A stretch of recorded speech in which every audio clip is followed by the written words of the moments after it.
2004 онд галт өмөртэй тэмцэх газар улсын иргэний хамгаалалтын газар болоод улсын нөөцийн газруудыг нэгтгэж, гамшиг ослоос урьдчилан сэргийлэх, авран хамгаалах зорилгоор онцгой байдлын албыг байгуулж байсан түүхтэй. За тэгвэл үүнээс хойш 21 жилийн хугацаанд нийтдээ 45 мянган орчим хүний амнаас 1.6 их найт төгрөгийн эд хөрөнгийг авран хамгаалсан. Манай улсын чухал салбар болон хөгжиж ирсэн байна.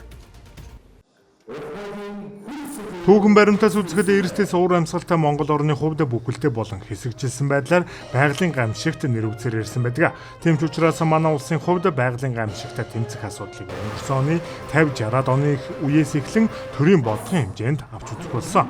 Мөн 2000 оны эхэн үеэс мэрэгжлийн шуурхай авран хамгаалах эрен хайх албыг жинхэнэ утгаар нь байгуулж, өдгөөгийн онцгой байдлын байгууллагын эхлэлийг тавьж явсан. Тус байгууллагын анхны сайдаар одоогийн Монгол улсын ерөнхийлөгч Хүрэл Сүх томилогдсон ажиллаж байсан бөгөөд 21 жилийн он баярын хүрээнд онцгой байдлын албаны анхны сайдын нэрэмжит шагналыг 20 сая төгрөгийн хамтаар шилдэг алба хаагчид гардуулаа өглөө.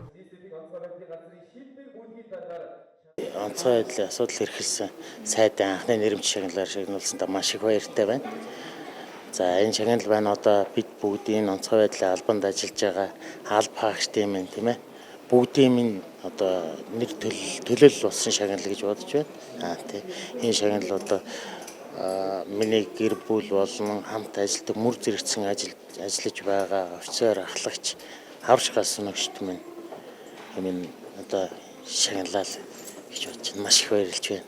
Сүүлийн 10 жилд манай улсад тохиолдсон аюул үзэгдлийн давтамж өмнөх 10 жилдээ харьцуулахад 32% өссөн үзэгдэл цаашдаа ч бас өссөөр байх эрсдэл гамшигын аюулыг бид бас мартаж орхигдуулж уялдаа холбоог сулруулж болохгүй гэдгийг сануулсан үг байлаа. Гамшиг ослын эрсдлийг зөвхөн мэрэгжлийн байгууллага биш, үндэсний хэмжээнд ойлгож хамтын хүчин чармайлтаар сүрэн даван туулах цаг бас бидний өмнө байна. Төр засаг түмэн олныхоо өмнө хүлээсэн нэр төртэй бөгөөд нэг хүндтэй хариуцлагатай үргээ чин шударгаар биелүүлж байгаа онцгой байдлын нийт албан хаагч та бүхэнд болон та бүхний гэр бүл бүр хүүхдэд Монгол төрийн нэрийн өмнөөс гүн талархал илэрхийлье. Онцгой байдлын албаны хаагчийн сайдын шагналд хүрсэн төслөгч хан зоригтой болон манай сайхан гэр бүл эрүүлэг аз жаргал хамгийн сайн сайхан бүхнийг хүсээрэй. Ганцхан бэлтгэж яваарай гэж хэлээ.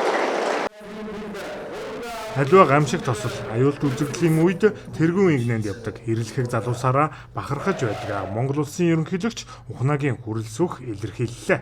Мөн өнгөрсөн хугацаанд тус албаны техник, тоног төхөөрөмж, хувцас хэрэгслийг сайжруулах зорилгоор 27.5 тэрбум төгрөгийн санхүүжилтийг олгожээ. Ингэснээр хувцас хэрэгслийн хангалт 19.6%-аар, тоног төхөөрөмж болон бусад техникийн хангамж 29.4%-аар тус нэмэгджээ.